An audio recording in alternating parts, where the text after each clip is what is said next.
the slim pickings that we have available, I can give you a fight that will very much reduce the disappointment associated with the current state of the UFC 300 card. And this is exactly what it is. Bam! Do it.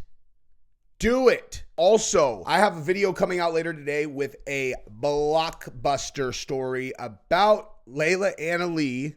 New information that is directly impacting this entire WAG book story. Oh my God, I cannot believe this is real. Look for that later. And then now let's talk UFC 300. All right, so we got to talk about the headliner for UFC 300 main event, obviously. And I'm going to show you exactly why this happened. And when I say show you, I'm going to show you. Like I'm going to show you all of what their options were, what happened, and why this is going on. With one or two big questions that I would have in terms of what happened here. You know what I mean? Because and obviously this is no knock on Jamahal Hill or Alex Pereira. I would be ecstatic to watch this fight. As a matter of fact, I am ecstatic to watch this fight. I'm going to watch it in person. I'm going to be at 300. There's just a massive difference between how excited are you for this title fight, which is very excited, and is this an acceptable headliner for UFC 300, right? But I'm going to show you how this ended up being the headliner for UFC 300 because there is this expectation that when you really actually examine it in the way that I'm going to show you guys, the expectation may have been unreasonable when you look at all of the facts. So I am going to not make you wait. We're going to jump right into this. All right. So you have champions, which obviously, so the headliner has to be a champion, right? Headliner has to be a champion. So let's just take that for granted if it's not going to be Conor McGregor, right? If it's not Conor McGregor and it's not, you know what? I'm going to come back to that. I'm going to come back to that because I'm going to show you why this ended up being the headliner. And then I'm going to say what the fans' expectations were without us even realizing it. When I really think about everything everybody's saying, we all have had the same expectation, and it's why this does not meet it at all. And this is the reason why I'm wearing this shirt, actually. So here's the deal, right? You go flyweight. Okay, well, so if Pantoja defended his title as the headliner of 300, is that going to work? No. That is a worse scenario, obviously. Sean O'Malley headlining 299. Okay, obviously he's not going to headline 300. Volkanovski, right? You need a fucking champion. Okay, featherweight champion is now Ilia Topuria. Could they turn him around in 2 months? Topuria probably, but is that a likely scenario? He needs to announce the headliner after 298. Okay, so featherweight's out. All right, so lightweight, Islam Makhachev. It's Ramadan. He can't fight, right? Or won't fight. Okay, cool. What about welterweight? Now, this is what Dana said specifically, is that Leon Edwards agreed to 3 different opponents. 3. And I think it's important for all of us to notate that because I personally think that he deserves a lot of credit for that. I mean, Dana obviously heaped a bunch of praise on him. He was like, Leon Edwards is an absolute gangster. He's a complete stud. He didn't care who it was. He was down to fight anyone, especially when you consider, let me make myself big for this, especially when you consider the amount of flack that Leon Edwards has taken over the last few years, implying that he doesn't want to fight often or that he's like avoiding fights. Clearly, that's not the case because UFC 300, he was down to fight anyone, and I think he deserves that recognition. Now, we're going to go through who those probably were, and then we're going to ask some questions about why those guys didn't want to fight. I think I know the answer for maybe 2 of them. But then at middleweight, we already know this was their target. This is what the UFC wanted to do. And actually, when you look at the rest of the landscape, you understand why. You know, when I heard, they're trying to get Dricus to turn around so they can do Dricus and Izzy or whatever, it was kind of like, even that's kind of a little bit like whatever. You know what I mean? That's even a little bit whatever. But now I understand because I don't know why I hadn't done this. I hadn't looked really closely at who the champions were and what their schedules were, etc. Right? So if middleweight's out, now we move to light heavyweight. The champion is Pereira. Okay. If Pereira fights Magomed Ankalaev, is that much more exciting than against Jamahal Hill? No, not at all. I would rather see Jamahal Hill fight against Pereira, but nonetheless, that's the option that you have at light heavyweight, right? So you go to heavyweight. Well, John Jones is the champion, and Tom Aspinall, who are they going to have him defend against? Because Stipe won't fight him. He just knocked out Sergey Pavlovich, and any of the other guys that are at heavyweight. That would, I guess maybe if you did Cyril Gahn against Aspinall for an interim, but you're not going to do an interim belt to headline UFC 300, right? Not going to do that. Now, obviously, no insult to the ladies, but if you already have a female co-main with Zhang Weili and Yan Xiao, whatever, however you pronounce her last name. Obviously, you do two women's titles for the main and co-main of 300. That's not an option. So honestly, they didn't have any other options. If you're just talking about current champions that were going to come and headline 300. Okay, cool. So all of us are understandably disappointed. And when I say all of us are disappointed, I mean all of us are disappointed. And here's the reason why. Okay? Here's the reason why. It's certainly not because we don't want to see Jamahal Hill fight, and it's definitely not because we don't want to see Pereira fight. It's because 300 is such a huge event that when you really think about what everyone was talking about, the expectation was going to be something different, like something that was out of the norm, It's because people were talking about Khabib coming back, right? Like, obviously that would have been a huge thing. Khabib coming back. Okay, well, clearly that's not an option. Conor coming back, fighting Chandler, and I know that's what they were targeting, But again, the deal with Conor is not, they're not just going to give into all of Conor's demands just to get him on 300 if he's, it's a tough negotiation, I'm sure. So that one doesn't work. Or if they were going to do Pereira against Aspinall at heavyweight, give me that, dude. You know what I mean? Because that's why I was saying when I did my live stream, because the report on Low Kick MMA on Twitter was that Israel Adesanya said that he had answered the call. And so we're like, oh, Izzy's going to fight at UFC 300 because that's what the article implied. And Drickus has already said he's not going to fight at UFC 300. So he must be fighting Pereira. That's why I was excited about that. Because, we've seen Izzy fight Pereira twice, but at middleweight, let's see what happens when they weigh 205 pounds. That's why I would have been stoked about that. Because again, it's different. There's novelty to it, right? So you get someone going up or down a weight class who is a big star fighting against another big star at a weight class that's one of them's ever fought at. That is exciting. That is awesome. So we don't get that either. We don't get Conor. We don't get that. We don't get another returning star. And the reason why I wore the free cane is I honestly think that they would have been better off, trying to coax someone out of you do Alex versus Jamahal Hill as the co-main, and just because there has to be some kind of novelty to the main event. You pull someone out of retirement that isn't necessarily they're not trying to make a comeback and even go for the belt necessarily. I don't even necessarily think that it needs to be a title fight. If you had Cain Velasquez headline 300, even though I'm sure he's not in awesome shape or whatever, but it's fucking Cain Velasquez, dude. He's facing a long time in prison.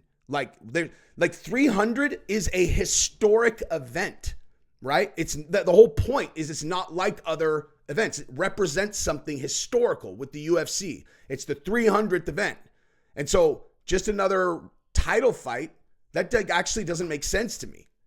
I don't just from just a viewer's perspective, I don't understand it. And the other thing too is I get if you're thinking we want to put on the absolute best fight, right? I think Jamahal Hill against Pereira is going to be an awesome fight. But this is one of those events where the actual fight matters less than the anticipation and the buildup. The anticipation and the buildup and all the conversations between fans going into this thing is what's actually most important about 300. And it's dude, you pull Cain Velasquez out of retirement and then I give him, let him fight against whoever. It doesn't matter if he wins or loses. It doesn't matter if it's that good of a fight. Everyone will go fucking batshit crazy for Cain, given the circumstances. That would be amazing. Now, all of us know he's not going to come out and be prime Cain or whatever, but it's a historical guy who's in a very compromised, tough situation. Everyone supports Cain Velasquez. It's so, like, I'm not even saying it necessarily has to be Cain, but I'm using him as a perfect example of like, oh, damn, he's coming back. I'm telling you, everyone would have been much more excited about that. Or pick another person that you bring out of retirement to fight. Give him a fucking winnable fight. Pay him a bunch of money. Cain needs the fucking money, man. Now, I might get a bunch of hate in the comments like, Cain Velasquez, why would we want to see Cain Velasquez? And I just told you the logic of why that would make sense. It's a historical fight card. So give us some nostalgia. You know what I mean? But yeah, I mean, now let's go back to actual reality though. Okay. So you look at the lineup here at welterweight. You have Kamaru Usman is the number one contender. That seems unlikely that they offered Leon Edwards Kamaru Usman just because Kamaru's coming off 2 losses, right? Or is he coming off 3? Oh, 3 losses. I'm sorry. He's coming off 3 losses, including the 2 losses to Leon and then the Hamzat one. So he's lost 3 straight. Title fight is a tough sell. Bilal, we're going to come back to him. I think there is certainly a high probability that Shavkat was offered. If you got 3, he's got to be one of them, right? So that's probably Ramadan, right? But Bilal said he would fight during Ramadan. So I don't understand. I don't understand. Why is Bilal, why would that fight not have been made? If Leon accepted 3 guys, Bilal has to be one of them. Because if not, I would assume we'd be hearing a bunch of flack from Bilal. And as a matter of fact, Dana and them said Bilal was next. So, I mean, who knows? You know who it could have been, though? Honestly, could have been Conor, dude. It could have been Conor. If Leon accepted 3 different fighters, if Leon accepted 3 different opponents, then you have to consider that maybe part of what they were doing to try to negotiate with Conor was to offer him an immediate title shot at welterweight to coax him into a long-term contract. Because you got to figure out, I know they promised Chandler the fight, they promised Chandler the fight, but in the most important contract negotiation in the history of the company, most likely, Leon accepted 3 different opponents. You have to think there is a possibility that Conor was one of them. And they go to Conor, they're like, look, we can't accept this term. We can't accept this. But if you sign this new contract, we'll put you at the headline of UFC 300 fighting for the welterweight championship against Leon Edwards. In that situation, I think they would take that fight from Chandler. Just because this is so important to get Conor re-signed to a long term. And they just figure out a way to take care of Chandler completely, get him a new opponent, pay him a fuckload of money, and he'll be all right with it. And then the headliner would have been Leon against Conor for the 170-pound championship. But clearly this negotiation against Conor is going much tougher than anticipated, So I don't really know. I got to assume that there's there has to be another fight coming. There has to be. As a matter of fact, Dana, I think, even said that there was another. I think he said we had 2 more we got to do. He didn't say it's the last fight. He said there's 2 more. But here's another thing another actually very important point about whether or not there is more to come. Last night, when Dana was doing the press conference about it and they talked about it, whatever, someone asked, so what's the co-main event? And Dana looked annoyed that he had to answer that question. And his answer verbatim was, it's the other title fight on the card. Now, what is which is that? He's not talking about BMF. He's talking about Wei Lee, right? So if it's like the only way I could read that is that Dana knows that saying the words 115-pound female fighters are the co-main event of UFC 300 is like fundamentally unacceptably disappointing to the fans.